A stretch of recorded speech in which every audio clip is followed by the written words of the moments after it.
दा first time जोंनि पन्डिचेरि इउनिभार्सिटिनिफ्राय pass जानाय दा जोंनि गेजेराव बर' सुबुंफोरा गोबां दंसै दा गोबाव समनिफ्रायनो फरायनो थांदोंमोन दा दिनै फार्स्ट बेचनिफ्राय लानानै नै दासिम मानसिफ्रा दिनै जमा जादों दा बयबो फैजोबनो हायाखैबाबो दा मेहेरगोनां मोनसे सावरायनाय जादों बे सावरायनायनि गेजेरजों आवगोल माबायदि खामानि मावलांगोन बेनि सोमोन्दै सावरायदों बे जाहैबाय बेखौ दिनैनि बे सावरायमेल जा खालामदों बा जथुमलायनाय जाय खालामदों बे जाहैबाय जों इयुननि जाय सेंग्रा सिख्लाफोर जाय फैगोन फरायनो बाहेरायाव थांगोन बा स्टाडिनि थाखाय थांगोन बिदिखौ जाहाथे जोङो माबा मोनसे सापर्ट होनो हायो बा जोंनि गेजेरावनो दा जेसेबां पास जानानै फैदों दा बयबो माबा मोनसे मोजां मोजां पजिसनाव दं मानसिफ्रा दा जोङो जथुमै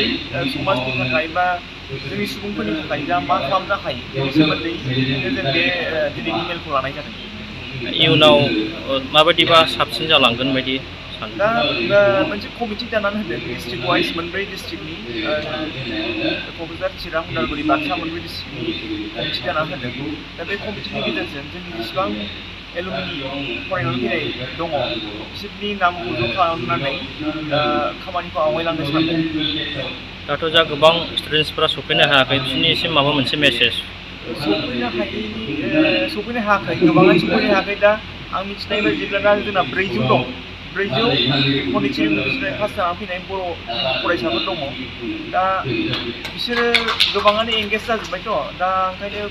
गावबा गावनि बेस्थ'तानि थाखाय सफैनो हायाखै इयुनाव सफैगोन माखासेयानो गोबाङानो मेसेज हरदों दा जों आसा खालामदों जे सानसे समाव जोङो बे संगठनखौ गोरा खालामनानै गावजों गाव सोमोन्दो लाखिलायनाय आरो समाजनि मोजां खामानि मावनाय जों बाहायनो हागोन होननानै आङो दिनै नैबे पन्डिचेरि इउनिभार्सिटियाव फरायनानै फैनाय बर' एलुमिनि एस'सिएसननि मिटिंखौ आंनो प्रेसिडेन्ट हिसाबै सालायलांफुंनाय जाबाय। बेवहाय आङो बुंनो थाङोब्ला आंनो बिसोरो चेयारपार्सननि सिटखौ होदों मानो होननानै बुङोब्ला आंनो बे पन्डिचेरि इउनिभार्सिटियाव बर'फोरनि गेजेराव फार्स्ट फरायहैनो जेननाय आं 1997आव आंनि मास्टार डिग्रिखौ बे इउनिभार्सिटियावनो फरायदों। बेनि उनावहाय आंनि उनाव माखासे जायफोर स्टुडेन्ट थांदों आं बिसोरखौ माबानानै हेल्प होनानै बिसोरो फरायबोदों। बेनि उनावहाय आरो दस्रा बर' स्टुडेन्टफ्राबो बिसोरनि लिंक लायै लायै पन्डिचेरियाव फरायै दिनै नियारलि जोंनि नैबे एलुमिनि एस'सिएसननि मथेब्ला more than 50सो स्टुडेन्टसफ्रा बेहाय फरायनानै कमप्लिट जानानै फैबाय आरो साक्सेसफुलि दासिम साख्रि बाख्रि मावनानै दंजोबो सेटेल जानानै दा आरोबाव नैबे एलुमिनि माबानि एस'सिएसननि गेजेरजों